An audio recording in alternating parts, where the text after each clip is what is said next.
Hello students, कैसे हैं आप सभी। मैं रिया राठौड़ एक बार फिर से आप सभी का स्वागत करती हूँ railway text book YouTube channel पर। और ये उम्मीद करती हूँ कि आप सभी बहुत अच्छे होंगे और आपकी स्टडी काफ़ी अच्छी चल रही होगी। जैसा कि आप सभी को पता है कि हमारा एक बहुत छोटा सा और प्यारा सा सेशन होता है और हम लोग कम समय में बहुत सारी चीज़ों को सीखने का यहाँ पे प्रयास करते हैं। आज का हमारा टॉपिक रहने वाला है all important awards and honour. ऐसा नहीं है कि ये जो अवार्ड्स हैं या फिर ये जो आपके जितने भी पुरस्कार हैं ये मैंने बिल्कुल एकदम अपडेटेड रखे हैं। मैंने 23 के भी क्वेश्चन ऐड किए हैं, 24 के भी क्वेश्चन ऐड किए हैं और प्लस 25 के क्वेश्चन भी ऐड किए हैं, ताकि आप लोगों को लास्ट 2-3 साल के जितने भी अवार्ड्स हैं वो यहाँ पे क्लियर हो जाएं। तो स्टार्ट करते हैं आज का सेशन। लेकिन सेशन को स्टार्ट करें उससे पहले अगर आपने ऐप को डाउनलोड नहीं किया तो ऐप को ज़रूर डाउनलोड करना। चैनल पे नए हो तो चैनल को ज़रूर सब्सक्राइब करना। ये आपका एनटीपीसी का लक्ष्य बैच है जो कि आपको सुपर पास लाइव में मिल जाएगा।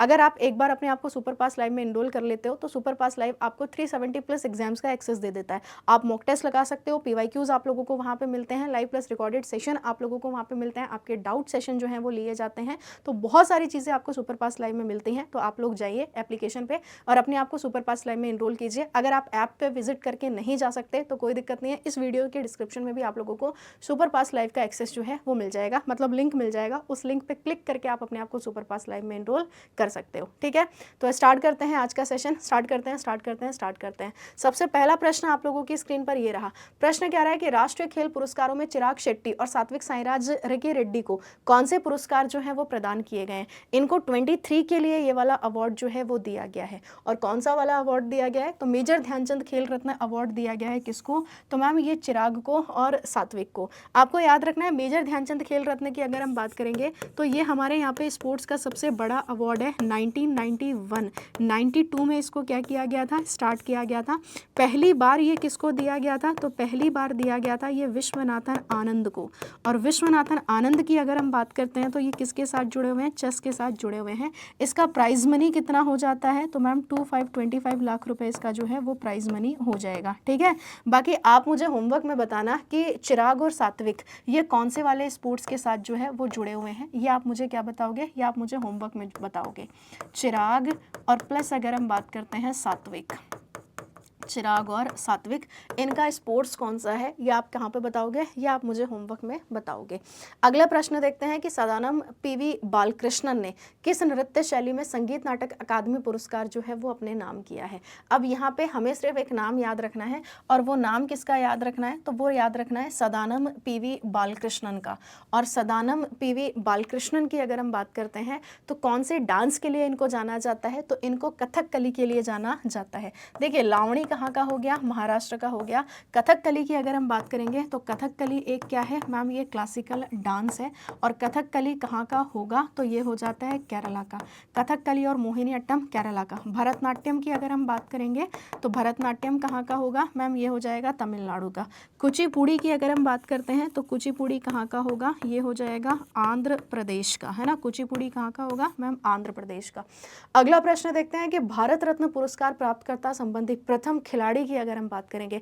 देखिए ये यंगेस्ट पर्सन भी हैं और प्लस अगर हम बात करते हैं तो पहले स्पोर्ट्स पर्सन है जिनको भारत रत्न से सम्मानित किया गया। तो इनका नाम क्या होगा, सचिन तेंदुलकर। कब इनको भारत रत्न मिला, तो वर्ष 2014 में। अगला प्रश्न है द्रोणाचार्य पुरस्कार पहली बार 1985 में दिया गया और प्रथम द्रोणाचार्य पुरस्कार विजेता जो है ये कौन थे। देखिए द्रोणाचार्य पुरस्कार की अगर हम बात करते हैं तो ये किनको दिया जाता है, ये कोचेस को दिया जाता है। जैसे मेजर ध्यानचंद खेल रत्न अवार्ड हो गया, अर्जुन अवार्ड हो गया, तो ये खिलाड़ियों को दिया जाता है। लेकिन जब हम द्रोणाचार्य अवार्ड की बात करते हैं ये कोचेस को दिया जाता है जो प्रशिक्षण देने का काम करते हैं या जो ट्रेनिंग देने का काम करते हैं। तो द्रोणाचार्य पुरस्कार पहली बार 1985 में दिया गया और प्रथम द्रोणाचार्य पुरस्कार विजेता कौन है, तो आंसर क्या बनता है, ऑप्शन हमारा सी, यानी कि भालचंद्र भास्कर भागवत। तो करेक्ट आंसर हमारा क्या बन गया, सी बिल्कुल हमारा ठीक आंसर बन गया। अगला प्रश्न है 2023 में फिजिक्स के नोबेल पुरस्कार से किसे सम्मानित किया गया। तो यहाँ पे नोबेल प्राइज की बात हो रही है, नोबेल प्राइज फिजिक्स का, और वो भी कब की बात हो रही है, तो वो भी 23 की बात हो रही है। तो 23 में फिजिक्स का नोबेल प्राइज किसको दिया गया, तो मैम पियरे एगोस्टिनी हो जाते हैं, फ्रैंक क्रॉन्च हो जाते हैं, एनी एल हुइलियर हो जाते हैं, यानी कि तीनों को जो है वो दिया गया। अभी देखिए अगर हम 2025 की बात करते हैं तो 2025 के लिए भी सारे नोबेल प्राइज अनाउंस हो चुके हैं। जब मैं आप लोगों के लिए यह वीडियो रिकॉर्ड कर रही हूँ तब तक इकोनॉमिक्स का नोबेल प्राइज अनाउंस नहीं हुआ है, बाकी सारे नोबेल प्राइज अनाउंस हो चुके हैं। और शायद मेरे ख्याल से जब तक ये वीडियो आप लोगों तक पहुंचेगी तब तक इकोनॉमिक्स का नोबेल प्राइज़ भी जो है वो अनाउंस हो चुका होगा। तो 2025 में इकोनॉमिक्स का नोबेल प्राइज़ किसको दिया गया, ये आप मुझे कहाँ पर बताना, ये आप मुझे कमेंट सेशन में जो है वो कमेंट करके बता देना, ठीक है, क्योंकि जब मैं रिकॉर्ड कर रही हूँ तब तक नहीं दिया गया। अब नोबेल प्राइज़ 24 और 25 के आप कहाँ पे देख सकते हो, तो आपने railway text book YouTube channel पे जाना है, और जैसे ही आप railway text book YouTube channel पे जाओगे तो ये वीडियोज़ वाला सेक्शन यहाँ पर है, और वीडियोज़ वाले सेक्शन में आप लोगों को नोबेल प्राइज़ मिल जाएंगे। थोड़ा सा आप सर्च कर लेना, ठीक है, तो आप लोगों को वीडियोज़ वाले सेक्शन में ही क्या मिलेंगे, नोबेल प्राइज़ मिल जाएंगे 24 और 25 के, ठीक है। मैंने बहुत अच्छे से और बहुत डेप्थ में और बहुत डिटेल में आप लोगों को करवाया हुआ है। अगला प्रश्न देखते हैं। प्रश्न हमसे कह रहा है कि रैमन मैग्सेस पुरस्कार प्राप्त करने वाले प्रथम भारतीय जो हैं वो कौन है। रैमन मैग्सेस की बात करते हैं तो एशिया का नोबेल प्राइज़ इसको कहा जाता है, रैमन मैग्सेस को। और पहले भारतीय कौन हो जाते हैं जिनको रैमन मैग्सेस मिला, तो 1958 में विनोबा भावे को, यानी ऑप्शन की अगर हम बात करते हैं तो बी बिल्कुल करेक्ट आंसर बन जाएगा, विनोबा भावे। अगला प्रश्न देखते हैं। किस भारतीय वैज्ञानिक को न केवल नोबेल पुरस्कार अपितु भारत रत्न भी जो है वो प्राप्त करने का सम्मान है। मतलब कि अगर हम बात करते हैं तो यहाँ पे कौन है जिनको नोबेल प्राइज़ के साथ साथ भारत रत्न भी मिला है। तो मैम देखो ना, अगर हम बात करते हैं नोबेल के साथ भारत रत्न, तो करेक्ट आंसर क्या बन जाता है, सीवी रमन, यानी ऑप्शन की बात करते हैं तो सी बिल्कुल ठीक है, सीवी रमन। अगला प्रश्न है 1992 में पद्म भूषण पाने वाले सबसे कम उम्र के नृत्य कलाकार जो हैं वो कौन है। तो 1992 में पद्म भूषण पाने वाले सबसे कम उम्र के नृत्य कलाकार कौन है, तो इनका नाम होता है सोनल मानसिंह, यानी ऑप्शन की बात करते हैं तो बी बिल्कुल ठीक है, सोनल मानसिंह। अगला प्रश्न है भारत रत्न विजेता भूपेन हजारिका ये निम्नलिखित में से किस क्षेत्र से जो है वो जुड़े हुए हैं। भारत का सर्वोच्च नागरिक सम्मान है भारत रत्न, 1954 में इसको जो है वो स्टार्ट किया गया था, हाईएस्ट सिविलियन ऑनर है। और भूपेन हजारिका की बात करते हैं तो इनका संबंध आर्ट से हो जाता है, कहाँ से बिलोंग करते हैं, असम से। इनको भारत रत्न कब दिया गया, तो मैम 2019 में इनको भारत रत्न दिया गया। अगला प्रश्न देखते हैं। कलामंडलम कल्याणी कुटी अम्मा को डैश में उनके काम के लिए प्रसिद्ध और मान्यता प्राप्त है। तो कलामंडलम कल्याण कुटी अम्मा, इनका संबंध कहाँ से है, कुचिपुड़ी से हो जाता है, मोहिनी अट्टम से या सत्रिया से। कुचिपुड़ी में हमने इनका नाम पढ़ा नहीं, सत्रिया में पढ़ा नहीं, हमने इनका नाम कहाँ पे पढ़ा है, मोहिनी अट्टम में। और मोहिनी अट्टम कहाँ का क्लासिकल डांस होगा, तो मोहिनी अट्टम हो जाता है कहाँ का, तो मैम केरला का। अगला प्रश्न है। किस प्रसिद्ध भारतीय ओडिसी नर्तक को 2000 में भारत का दूसरा सर्वोच्च नागरिक सम्मान पद्म विभूषण यहाँ पे जो है वो मिला है। तो यहाँ पे अगर हम बात करते हैं तो इनका संबंध किससे हो जाता है, इनका संबंध हो जाता है कौन से वाले डांस के साथ, उड़ीसी के साथ। तो यहाँ पे दर्शना झावेरी है, सुनंदा नायर है, रुक्मणी देवी अरुंडेल है, या फिर अगर हम बात करते हैं केलूचरण महापात्रा। देखिए अगर हम केलूचरण महापात्रा की बात करते हैं तो इनका संबंध किससे हो जाएगा, कौन से वाले डांस से, उड़ीसी से क्या।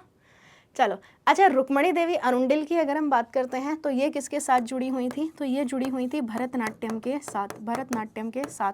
दर्शना झावेरी की अगर हम बात करते हैं तो ये जुड़ी हुई थी मणिपुरी के साथ। तो हमारा आंसर क्या बन गया यहाँ पे, सुनंदा नायर, या फिर अगर हम बात करेंगे केलूचरण महापात्रा। तो करेक्ट आंसर हमारा क्या बन गया, केलूचरण महापात्रा। ऑप्शन की अगर हम बात करते हैं तो डी हमारा बिल्कुल ठीक है, केलूचरण महापात्रा, क्योंकि ऑप्शन में दो ही ऑप्शन बचे थे, या तो सुनंदा नायर या फिर अगर हम बात करते हैं केलूचरण महापात्रा।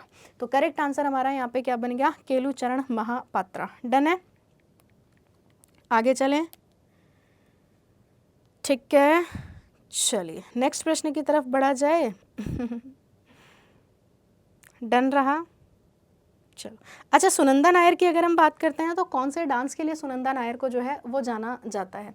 तो सुनंदा नायर की अगर हम बात करते हैं तो इनको मोहिनी अट्टम के लिए जाना जाता है, मोहिनी अट्टम के लिए इनको जाना जाता है ना। सुनंदा नायर की बात करते हैं तो सुनंदा नायर को किसके लिए जाना जाता है, तो मोहिनी अट्टम के लिए जाना जाता है। अगला प्रश्न है। निम्नलिखित में से कौन सा भारतीय नर्तक 2003 में सबसे कम उम्र में पद्म विभूषण जो है वो प्राप्त करने वाला बना। तो यहाँ पे सबसे कम उम्र में पद्म विभूषण जो है ये किसको दिया गया, ठीक है। तो सबसे कम उम्र में पद्म विभूषण की अगर हम बात करते हैं तो आंसर हमारा क्या बन जाता है, सोनल मानसिंह। हाँ जी, भरतनाट्यम और ओडिसी की अगर हम बात करते हैं तो इनको महारत हासिल है भरतनाट्यम, भरतनाट्यम प्लस अगर हम बात करते हैं तो ओडिसी, भरतनाट्यम प्लस अगर हम बात करते हैं तो ओडिसी, दोनों डांस में इनको महारत हासिल है सोनल मानसिंह को। अगला प्रश्न देखते हैं कि पहला राजीव गांधी खेल रत्न पुरस्कार निम्नलिखित में से किस खिलाड़ी को दिया गया। ये प्रश्न हम आपको ऑलरेडी बता चुके हैं, तो आंसर हमारा यहाँ पे क्या बनेगा, तो पहला राजीव गांधी खेल रत्न पुरस्कार किसको दिया गया, ये दिया गया विश्वनाथन आनंद को। अगला प्रश्न देखते हैं 1992 में सिनेमा में लाइफ टाइम अचीवमेंट के लिए ऑस्कर पाने वाले पहले भारतीय जो हैं वो कौन है। देखिए यहाँ पे जो प्रश्न हम लोगों से पूछा है वो ये पूछा है कि लाइफ टाइम अचीवमेंट के लिए ऑस्कर पाने वाले पहले भारतीय कौन है, तो इनका नाम क्या हो जाता है, सत्यजीत रे। ये बंगाली सिनेमा के क्या हो जाते हैं, एक्टर और डायरेक्टर हो जाते हैं, सत्यजीत रे। अगला प्रश्न देखते हैं 26/11 के मुंबई आतंकवादी हमलों में उनके वीरता के लिए अशोक चक्र से जो है ये किसे सम्मानित किया गया था। तो जब हम बात करते हैं अशोक चक्र, तो अशोक चक्र से किसे सम्मानित किया गया था, तो करेक्ट आंसर हमारा क्या बन जाता है, हेमंत करकरे। एक बात आप याद रखना कि शांति के समय दिया जाने वाला सर्वोच्च गैलेंट्री अवार्ड कौन सा हो जाता है, तो ये हो जाता है अशोक चक्र। अगला प्रश्न देखते हैं सूची 1 को सूची 2 से सुमेलित कीजिए और सूचियों के नीचे दिए गए कूट का प्रयोग करके सही उत्तर आपने यहाँ पे जो है वो चयन करना है। देखिए यहाँ पे पद्म विभूषण लिखा हुआ है और इसके अलावा प्राप्तकर्ता लिखा हुआ है 2023, क्योंकि 24, 25 के आपको रटे होंगे, थोड़ा सा दिक्कत जो आएगी वो आएगी किस में आएगी, तो वो आएगी 23 में। देखिए अगर हम बात करते हैं दिलीप महालनोबिस, दिलीप महालनोबिस 1971 बांग्लादेश वॉर के समय बांग्लादेश वॉर के समय ORS से इन्होंने लोगों की क्या बचाई थी, जान बचाई थी, तो ये मेडिसिन से संबंधित है। जाकिर हुसैन की अगर हम बात करते हैं तो जाकिर हुसैन का संबंध हो जाता है तबला, और तबला का मतलब यहाँ पे क्या हो जाएगा, तबला का मतलब हो जाता है आर्ट यानी कि कला। इसके अलावा मुलायम सिंह यादव की अगर हम बात करते हैं तो पब्लिक अफेयर से इनका संबंध होगा, और यहाँ पे बालकृष्णन दोषी की बात करते हैं तो ये आर्किटेक्चर हैं, यानी आर्किटेक्ट से इनका संबंध होगा। तो यहाँ पे हमारा करेक्ट आंसर क्या बनेगा, ए पर हमारा क्या बन रहा है, यहाँ पे दिलीप महालनोबिस मेडिसिन से संबंधित है, तो ए पर हमें क्या चाहिए, ए पर हमें जो है वो 2 चाहिए। जाकिर हुसैन आर्ट से संबंधित है, बी पर हमारा 4 मिल गया। मुलायम सिंह की बात करते हैं तो सी पर 1 मिल गया, और डी की अगर हम बात करते हैं तो 3, यानी करेक्ट आंसर हमारा यहाँ पे क्या बन गया, करेक्ट आंसर हमारा यहाँ पे बन जाता है डी, बिल्कुल करेक्ट आंसर है। ठीक है, डी नहीं सॉरी सी बिल्कुल हमारा करेक्ट आंसर बनेगा, सी। ठीक है, 3 नंबर। अगला प्रश्न है भारत ने एथलेटिक्स में अपना पहला विश्व चैंपियनशिप पदक जो है ये कब और कहां पे जीता। तो भारत ने एथलेटिक्स में अपना पहला विश्व चैंपियनशिप पदक ये कब और कहां पर जीता, तो करेक्ट आंसर क्या बनेगा, 2003 में, और कहां पर जीता है, तो फ्रांस बिल्कुल हमारा करेक्ट आंसर बन जाएगा। अगला प्रश्न देखते हैं 1977 में सर्वश्रेष्ठ पुरुष पार्श्व गायक के लिए नंदी पुरस्कार जो है ये किस राज्य द्वारा जो है वो स्थापित किया गया था। अब यहाँ पे एक अवार्ड है और अवार्ड का नाम है नंदी अवार्ड, और नंदी अवार्ड की अगर हम बात करते हैं तो इसको कौन लेकर के आया है, इसको आंध्र प्रदेश यहाँ पे लेकर के आया है। ठीक है, नंदी नंदी नंदी अवार्ड। डन रहा, ठीक रहा, हाँ जी डन है। आगे चलें नेक्स्ट की तरफ। ठीक है, अगला प्रश्न देखते हैं। प्रश्न कह रहा है कि निम्नलिखित में से किसे मणिपुरी नृत्य में योगदान के लिए पद्मश्री पुरस्कार से जो है वो सम्मानित किया गया है। तो मणिपुरी से तो केवल एक ही नाम हमको यहाँ पे देखने को मिलता है, और वो नाम मिलता है दर्शना झावेरी का, क्योंकि जो झावेरी सिस्टर्स हैं नैना, स्वर्णा, रंजना और दर्शना, ये किसके साथ जुड़ी हुई हैं, तो ये मणिपुरी के साथ जुड़ी हुई हैं। अगला प्रश्न है निम्नलिखित में से किसे मलेरिया पर अपने कार्य के लिए दिसंबर 1902 में चिकित्सा के लिए नोबेल पुरस्कार जो है ये प्राप्त हुआ है। तो निम्नलिखित में से किसे मलेरिया पर अपने कार्य के लिए दिसंबर 1902 में चिकित्सा का जो है वो नोबेल प्राइज मिला है। तो करेक्ट आंसर हमारा यहाँ पे क्या बनेगा, चिकित्सा का नोबेल, वो भी 1902 में। तो ये किसको दिया गया है, तो ये रोनाल्ड रॉस को दिया गया है, यानी ऑप्शन की अगर हम बात करते हैं तो ए हमारा बिल्कुल करेक्ट आंसर बनेगा। अगला प्रश्न है डैश को 2015 में MN सुब्रमण्यम एंडोमेंट पुरस्कार द म्यूजिक एकेडमी मद्रास से सम्मानित यहाँ पे किया गया है। अब यहाँ पे प्रश्न देखो, प्रश्न क्या कह रहा है, प्रश्न कह रहा है MN सुब्रमण्यम एंडोमेंट पुरस्कार द म्यूजिक एकेडमी मद्रास से किसे सम्मानित किया गया है। तो करेक्ट आंसर हमारा क्या बन जाता है, ऑप्शन डी, यानी कि अलामेर वैली। ऑप्शन की बात करेंगे तो डी बिल्कुल ठीक आंसर बनेगा। अगला प्रश्न है निम्नलिखित में से कौन 1986 में नृत्य में पद्म विभूषण पुरस्कार प्राप्त करने वाला सबसे कम उम्र का जो है वो प्राप्त करता है। अब ज़रा ध्यान दो, 1986 और 1986 में सबसे कम उम्र में पद्म विभूषण जो दिया गया है ये किसको दिया गया है? 1986 में, 1986 में। तो करेक्ट आंसर क्या बन जाता है? बिरजू महाराज। बिरजू महाराज का संबंध कौन से डांस के साथ हो जाता है? तो बिरजू महाराज का संबंध हो जाता है मैम किसके साथ? कथक के साथ। अगला प्रश्न है गोल्डमैन पुरस्कार ये किस क्षेत्र में उत्कृष्ट योगदान के लिए दिया जाता है? तो गोल्डमैन अवार्ड की अगर हम बात करेंगे तो गोल्डमैन अवार्ड जो है ये किस में दिया जाता है? ये दिया जाता है इन्वायरमेंट में, यानी कि पर्यावरण में। अगला प्रश्न देखते हैं, एम एस धोनी को किस वर्ष पद्मश्री पुरस्कार से सम्मानित किया गया था? तो एम एस धोनी की अगर हम बात करते हैं तो एम एस धोनी को जो है वो 2009 में पद्मश्री से सम्मानित यहाँ पे किया गया था। वर्ष 1987 में किस पार्श्व गायिका को नाइटिंगेल ऑफ एशिया पुरस्कार से सम्मानित किया गया? तो 1987 में नाइटिंगेल ऑफ एशिया पुरस्कार से किसे सम्मानित किया गया था? तो करेक्ट आंसर हमारा क्या बन जाता है? आशा भोसले। यानी ऑप्शन की अगर हम बात करते हैं तो सी बिल्कुल करेक्ट आंसर बनेगा, आशा भोसले। अगला प्रश्न है, निम्नलिखित में से कौन सी आत्मकथा भारतीय महिला कवित्री कमला दास द्वारा लिखी गई थी जिन्हें 1984 में साहित्य के लिए नोबेल पुरस्कार के लिए नॉमिनेट किया गया था? देखो नोबेल प्राइज के लिए इनको नॉमिनेट किया जा चुका है तो इसीलिए नाम हमारे लिए थोड़ा सा इनका क्या बनता है? इंपॉर्टेंट बनता है। तो निम्नलिखित में से कौन सी आत्मकथा भारतीय महिला कवित्री कमला दास द्वारा लिखी गई थी और इन्हें 1984 में साहित्य के लिए जो है वो नोबेल प्राइज के लिए नॉमिनेट किया गया था? तो यहाँ पे माई स्टोरी यानी ऑप्शन की बात करते हैं तो ए बिल्कुल ठीक है। निम्नलिखित में से कौन सा पुरस्कार नृत्य और संगीत के क्षेत्र में नहीं दिया जाता? तो इनमें से कौन सा वाला अवार्ड होगा जो कि डांस और प्लस अगर हम बात करते हैं संगीत के क्षेत्र में नहीं दिया जाता? तो ये कौन सा होगा? द्रोणाचार्य, क्योंकि द्रोणाचार्य स्पोर्ट्स में दिया जाता है कोचेस को। 2002 में जाकिर हुसैन को किस पुरस्कार से सम्मानित किया गया था जिससे वे सबसे कम उम्र के क्या बन गए थे? ताल वादक बन गए थे। तो यहाँ पे देखो अगर हम जाकिर हुसैन की बात करते हैं तो 2002 में पूछा है, तो 2002 में इनको कौन सा अवार्ड मिला था? तो इनको पद्म भूषण दिया गया था। ऑप्शन की बात करते हैं तो सी बिल्कुल हमारा करेक्ट होगा। अच्छा, शिक्षकों के लिए ये राष्ट्रीय पुरस्कार जो है ये पहली बार कब स्थापित किए गए थे? यानी टीचर्स के लिए जो नेशनल अवार्ड्स हैं ये कब स्थापित किए गए थे? तो टीचर्स के लिए जो नेशनल अवार्ड्स हैं ये 1958 में स्टार्ट किए गए थे। यानी ऑप्शन की बात करते हैं तो डी बिल्कुल ठीक है। भारत में राष्ट्रीय खेल प्रोत्साहन पुरस्कार ये कब स्थापित किए गए थे? तो यहाँ पे राष्ट्रीय खेल प्रोत्साहन पुरस्कार की बात हो रही है और इनको कब स्टार्ट किया गया? तो इनको 2009 में स्टार्ट किया गया था। तो ये एक आपका छोटा सा ओवरऑल अवार्ड्स का जो है वो बहुत प्यारा सा सेशन रहा। अब मैं एक बार आपको बता देती हूँ कि आप सुपरपास लाइव में कैसे एनरोल कर सकते हो। देखिए आपको कहाँ पे जाना है? रेलवे पे जाना है और रेलवे में जैसे ही आप लाइव वाले सेक्शन पे जाओगे तो आप मेरी किसी भी क्लास के डिस्क्रिप्शन में चले जाना। जैसे कि मैं आपको 6 मंथ वाला करंट अफेयर का बताया है, तो ये जो 6 मंथ वाला जो करंट अफेयर है इसके डिस्क्रिप्शन में जब आप जाओगे आपको यहाँ पे मोर पे क्लिक करना है। यहाँ पे आपको लिंक मिल जाएगा सुपरपास लाइव का। मतलब जैसे ही आप लिंक पे क्लिक करोगे तो अगली स्लाइड आप लोगों को कुछ इस तरीके से जो है इस तरीके से देखने को मिल जाएगी। ठीक है, डन है। अब यहाँ पे आप लोगों को 12 मंथ का सुपर पास लाइव है, 3 मंथ का सुपर पास लाइव है और 5 डेज़ का सुपर पास लाइव है। ठीक है, तो ये जो 12 मंथ का जो सुपर पास लाइव है ये आपको अभी जब मैं वीडियो रिकॉर्ड कर रही हूँ उस समय पर ये कितने का है? तो ये 1249 का है। लेकिन मे भी हो सकता है कि आप लोगों की सेल अगर लाइव हो तो इसका प्राइस कम भी हो सकता है। ठीक है, तो जो 12 मंथ का जो सुपर पास लाइव है तो इसमें आप क्या करेंगे? अपने आप को इनरोल करेंगे। अप्लाई कूपन की अगर हम बात करते हैं तो अप्लाई कूपन क्या होगा? RIYA रिया। और जैसे ही आप अप्लाई कूपन करेंगे तो ये जो सुपर पास लाइव है 12 मंथ का ये आपको 1099 में जो है वो मिल जाएगा। तो आप अपने आप को क्या कर सकते हो? सुपर पास लाइव में आप अपने आप को इनरोल जो है वो कर सकते हो।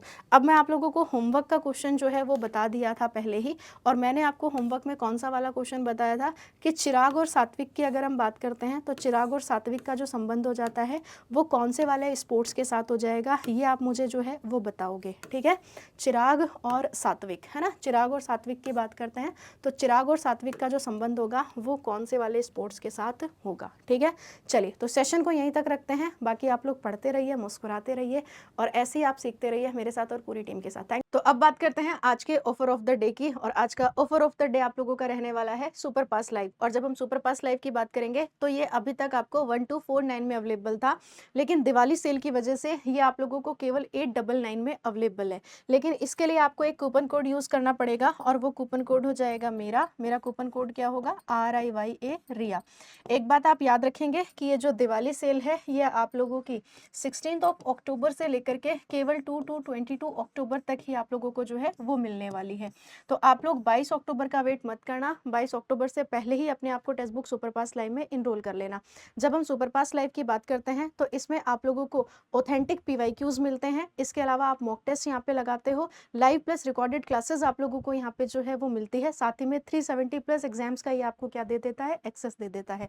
तो देरी नहीं करनी है और एप्लीकेशन पे जा करके अपने आप को टेक्स्ट बुक सुपरपास लाइव में इनरोल करना है। इवन सुपरपास का जो लिंक है ये आपको इस वीडियो के डिस्क्रिप्शन में भी मिल जाएगा। तो होप सो आप लोगों को चीज़ें जो है वो समझ में आ गई होगी। बाकी हम लोग मुलाकात करेंगे अपने रेगुलर सेशन में। Thank you so much, bye bye, best of luck.